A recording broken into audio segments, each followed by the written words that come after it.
Did you know that yesterday's hands-off protests were peaceful, not because black people didn't show up, but because white people did? Hello, I'm Earl from CBU, Crackers Being Useful, and I want to get into this. I've been seeing some stuff about how peaceful the protests were yesterday, and people are correlating that with the fact that most black people stayed at home. Um, if anything, this proves how aggressive the police are with black protesters. It has nothing to do with the protesters that didn't show up. It has everything to do with the protesters that did show up. It was peaceful because white people are treated differently by the police than black people. And another thing I want to add right here at the end is I'm seeing a lot of stuff from white folks talking about how we got to do something because they were raised white trash, they were raised poor, so on and so forth. I want you to stop for a second. If you've been telling yourself this, if you've been telling yourself that you know the black experience because you are white trash or raised poor, I need you to stop equating poverty with black people. Please. Hearing Y'all that have the a good Hands day. Off April 5th protests yesterday were so peaceful and everything was great and there was like no violence, no escalation, and that it was also predominantly white people, predominantly white women. Here's the thing, here's the really important point. It is not that the people who were in attendance yesterday, right, the predominantly white people, the predominantly white women, are inherently more peaceful and law-abiding, and they just know how to do it, right? That's not the reality, okay? It is because they were met with a different level of force, being none, like a lack thereof, as opposed to when movements are predominantly about and backed up by people of color, right? Queer people, especially black people, especially black women. They are met with a different level of force, not only by police, but by like random conservative militia groups that were showing up every single day at the BLM protests. Like, there is a stark difference, not in the way in which the protesters are protesting, but a stark difference in the way in which power and force and violence, especially state-sanctioned, is responding to the protests themselves. That has to be a very, very important distinction that we make, because this is not a failing of other movements. This is a failing of our police presence, of the militias, of the power and force and violent force therein. Ultimately, who gets to protest peacefully and who gets met with extreme and violent force is not due to the protesters themselves. It is far more a reflection of power and control rooted in racism. And it's horrific. And yesterday we saw the stark contrast between what it looks like to be a white body versus what it looks like to be a black body in places, in public spaces where you are allowed to protest and talk about your humanity and your rights. We saw a difference. And again, it's not because of the protesters. It's because of the force in which they were. People keep saying the hands-off protests were so peaceful. Like that's some kind of surprise. But if you're white like me, you need to think about what actually made that possible. White people, you really need to sit with this. The protests were peaceful because we were the ones in the streets. Black, brown, and indigenous folks stayed home. Not because they don't care, but for two reasons. One, it's not safe for them to show up. Two, it's not their problem to fix. We've all seen what happens when marginalized people show up in big numbers. Suddenly, it's tear gas, rubber bullets, arrest, and just straight up violence. So yeah, the protests were peaceful, but it wasn't because the system listened better. It's because whiteness made it safe for us to show up. And while we're naming things, let's be real. White people put 45 in office, not black voters, not brown voters, not indigenous voters, us. We built this system. We keep it running, and too many white folks are still clinging to it out of comfort, denial, or fear of giving up power. So if you're white and feeling proud that the protests were peaceful, cool. But ask yourself, what are you doing with that safety your skin gives you? Are you showing up when it matters most, or just when it's comfortable? Because this fight, this is our fight, not just in solidarity, but in accountability. 45 is a white problem. The system is a white problem, and it's on us to dismantle it. Join me as I dig deep into the question. Did Black Americans really stay away from the protests to keep things peaceful? Let's find out together. The topic of Black Americans' participation in protests is complex, with their presence or absence having significant implications for maintaining peace during demonstrations. History has shown that their involvement can greatly impact the dynamics of a protest, often determining whether it remains peaceful or turns violent.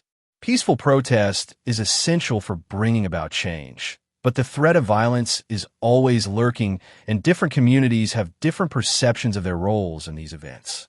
Some believe their presence is necessary to bring attention to their cause, while others think it's better to stay away to avoid escalation.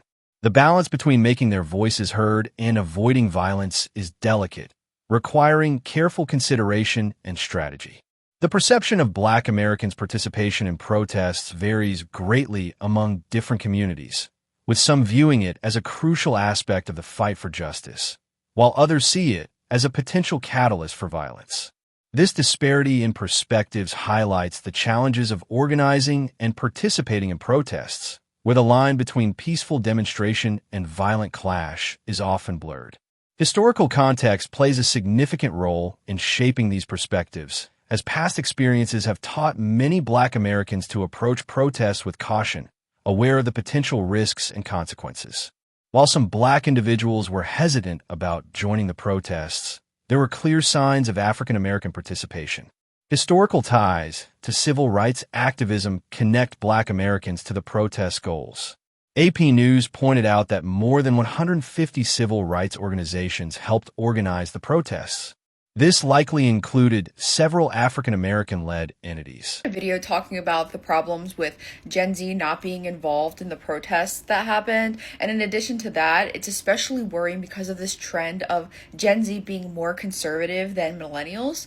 And in response to that, I got a couple of comments along these lines referring to the fact that Black women mostly didn't show up to the protests, but they did so mostly for their own safety. And the thing that I have to say about that is, first of all, I completely understand why they didn't physically show up to the protests. No, they shouldn't have to.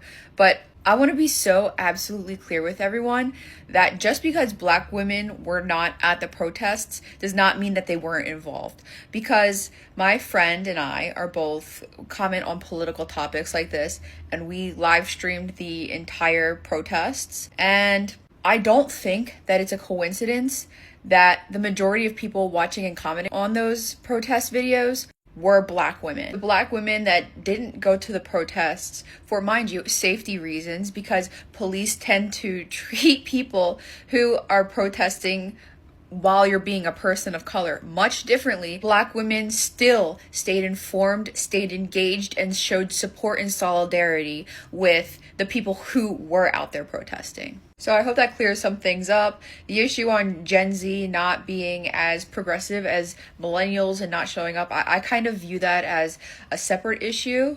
And if you are a Black woman, yeah, that doesn't apply to you for not showing up. But I do think that it's still something that we should all be more aware of, that Gen Z is more conservative than millennials. It has to be explained by this point why the hands-off protests were peaceful versus how other protests that are meant to be peaceful end up not being peaceful because there are people who look like me at the protest.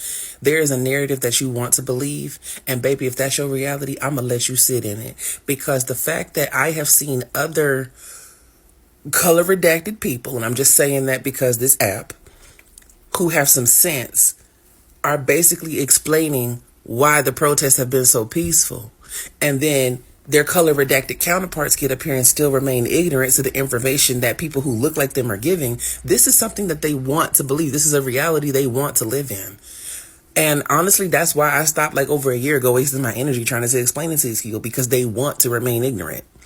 They want to remain ignorant. There's no way you're going to sit up here and tell me that they're not living in this alternate reality. Because for some Casper concubines to come out their mouth and say, oh yeah, we should put a bouncy house at a protest, That's like saying, oh, we should have a daycare at a gun range. Are you well? Don't answer that. Like, I just need for those of us who have sense to gather around and be amongst each other, because those people want to be left by the wayside. And for the people who look like me don't want to be left by the wayside, y'all better be glad Auntie Harriet don't live no more, because y'all already know what would happen if she was here. Good morning, everyone. So I woke up to, of course, a bunch of posts about the protests that happened this weekend, and it's a lot of people going, oh yeah, the protests were so peaceful and it was so wonderful. And I'm so glad that they were peaceful, but you cannot just say that without acknowledging why it was allowed to be peaceful. It was a predominantly white group of people, and yes, there were people of all colors throughout this protest, but it was predominantly white. So you didn't have police showing up in riot gear to meet you there. You didn't have that. You were allowed to protest without being faced with police in riot gear, ready to pop off at a second's notice. They were not there to antagonize people and create chaos and headlines like they would be if it were not a predominantly white crowd. I am so happy with the numbers of people that showed up, but in doing so, you have to acknowledge why you were allowed to protest peacefully. And it's not just because we were good people there protesting for the right thing, so of course it was peaceful. No, that's not how this works. It was peaceful because it was allowed to be peaceful. Period. The other fact that's burning me up is just based on numbers alone, the amount of white people that were there, numbers alone, some of them voted for Trump. There's no way around that. Some of the people that showed up, they put him in Different office. communities have distinct experiences and historical backgrounds that influence their decisions to participate in or stay away from protests. The media's portrayal of protests and their participants also has a profound impact on public perception, often shaping the narrative and influencing how different groups are viewed. The decision to attend a protest is not taken lightly, as individuals must weigh the potential benefits against the risks, considering factors such as personal safety, the potential for violence, and the impact on their community. Although the protests were very much peaceful, we did have a couple of hiccups. Let's take a look. So let me see if I've got this one straight.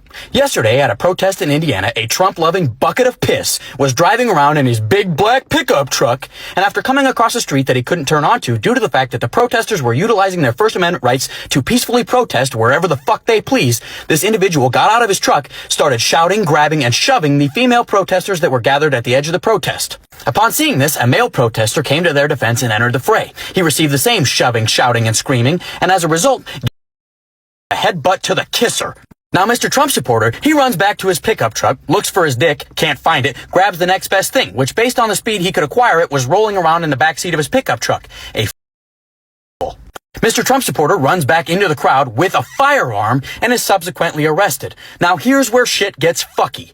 Mr. Trump supporter was subsequently released, citing that he broke no law and was acting in self-defense. Sure, he ran back to his pickup truck, where he could have completely ended the altercation, instead choosing to grab a firearm and escalate it further. But sure, that's fucking self-defense. Never mind the fact that it's stupid as fuck that brandishing a firearm near a crowd isn't illegal in Indiana. You are not going to convince me that this motherfucker was not driving around in his Trump hoodie with his firearm in the back, hoping to become the next Kyle Rittenhouse. You're just fucking not. And if you've ever needed evidence that whole some of those that work forces are the same that burn crosses, here's your fucking proof. Have fun in jail! Nothing escalated, guys. We're here to be peaceful. It's not worth it. It's not worth it. You alright? Where's the gentleman that got punched? I am. But wait. Where's the gentleman that got punched? Right here. Stop. I need you to stop touching me. Where's your car? Right here.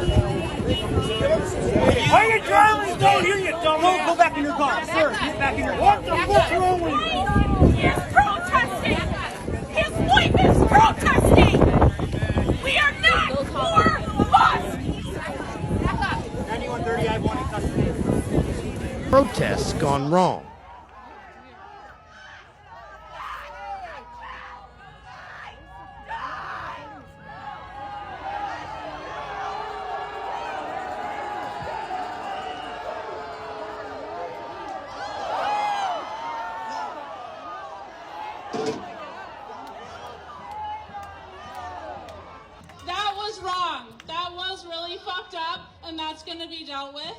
and this person's going to be okay, and we're all here. Also, while we are here, let's hear from the other side. Well, at least the Democrats were successful at one thing today with their hands-off protests, as they were successful in pulling off one of the smelliest gatherings of all time. But you can't really blame them. I mean, we're talking about a party that has less than 30% support across the country. So when they go to pull together a gathering, they're only going to be able to pull together people that have no idea why they're there to protest things that aren't actually happening. I mean, but hey, at least the people that showed up on buses got there on time because, you know, they were all bussed in. And to me, the thing that's fascinating about this is the message discipline. I mean, they were all perfectly on point. So these people all thought they were there because Donald Trump is destroying Social Security, despite the fact that he hasn't actually touched Social Security. Well, he did. He did one thing. He expedited the Social Security Fairness Act implementation and was able to get people more Social Security benefits instead of less. And this guy thought they were there because they were targeting Elon Musk and trying to take him out. Whatever. Well, these guys are there because they hate Doge. Oh, okay. Well, today was a success. The people showed up, had no idea why they were there, were protesting things that aren't actually happening, had to be handed flyers to know what to say. But what I gathered out of the whole protest is we need to take our hands off of their waste, fraud, and abuse and corruption because they put it there on purpose. And how dare we, the middle class, demand it be removed. Pretty sure our country is more divided now than it ever was even during the Civil War. And what's happening April 5th is just fucking ridiculous. There are people that are organizing these events for April 5th that are like, oh, well, make sure you bring a Sharpie so that you can write down phone numbers on your arms so that if you get arrested, when you get arrested, you have phone numbers written down here. Make sure that the people that you're hanging out with or protesting with have bail bonds set up and ready for them because we plan on getting arrested. They are literally looking for violence. And then there are rumors, these are rumors, that there are government, let's call them psychops, that are being placed in all these spots that they're protesting that are going to be like egging them on more and more and more. And they should be wearing certain type of shoes, certain color, bright color, something like that. And they're going to be causing like havoc even more, just like during the BLM movements where there were conveniently bricks, piles and piles of bricks in all of the cities where it was like, oh, okay, well, there's bricks, we can start throwing them at windows. So this is the shit that might go down on Saturday. These people are crazy, and there's government people that are getting involved and funding this and just basically adding fuel to the fire to make them angrier so that they start causing more chaos. So stay home April 5th. These people are fucking nuts. Who knows what's going to happen? You can see they have on their website like a map of like where all of their little protests and meetups are going. They're planning to be chaotic, and they are falling right for the government trap of like the Democrats are in there saying like, oh, let's start chaos for them and get them angrier. So shit might go down. Look at the map, see if there's any towns near you where there's protests like this going on, and just avoid those areas right now because it's gonna be fucking stupid. A few moments later. Oh wow, so for the first time, you guys were able to act like well-behaved children. Good job. Do you want a gold star? I have one right here for you. You deserve it. Because for the first time, you didn't burn down buildings or dismantle statues or vandalize vehicles. You just walked around with dopey ass signs that say silly things like this. And you made a fool out of yourself. Well, most of you I know got paid to do it. That's okay. But I'm so proud that the party of peace and love, for the first time, didn't burn anything down. And guess what? Trump is still our president today, isn't he?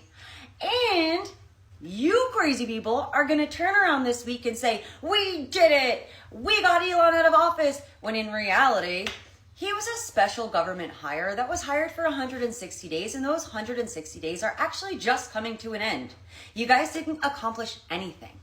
Elon was planning on leaving office regardless after his 160 days. So you walking around saying Elon is king did absolutely fucking nothing. But good job. Let's see what we do this week. Are we gonna go back to vandalizing cars and lighting things on fire? Or maybe we can start to pretend to be well-behaved children. This is a post for well-meaning white people. You may have noticed on this app that Black creators said that they would not be at the April 5th protests. And I was out there and it was predominantly white people. And the protests were peaceful across the country. That's not because the protesters were more peaceful. It's because protests with Black people at the front lines are often met with serious violence. I was out the first night of the Black Lives Matter protests in Brooklyn. And I'd protested before, and I went by myself. And it was vast majority young Black people protesting. I've never been in war before, but this was the closest feeling I've ever experienced to that. It was like all of a sudden, everything switched.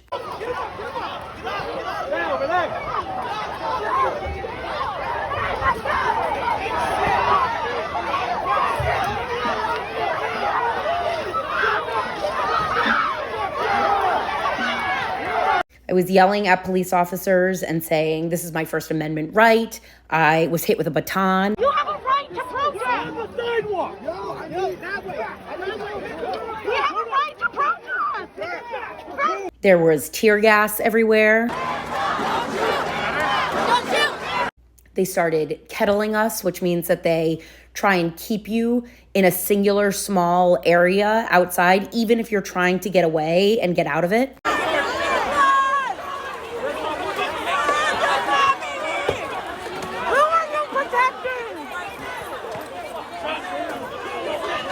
The result is that it creates riot scenarios because it's frantic. I watched it happen. And then by the next week, white people were showing up for the Black Lives Matter protests. And they started being looked at as peaceful, and it was a totally different vibe. So please be respectful when Black people say, we are not showing up to this for our physical safety. The reasons behind Black Americans' attendance or non-attendance at protests are multifaceted, involving historical context, community perspectives, and media portrayals.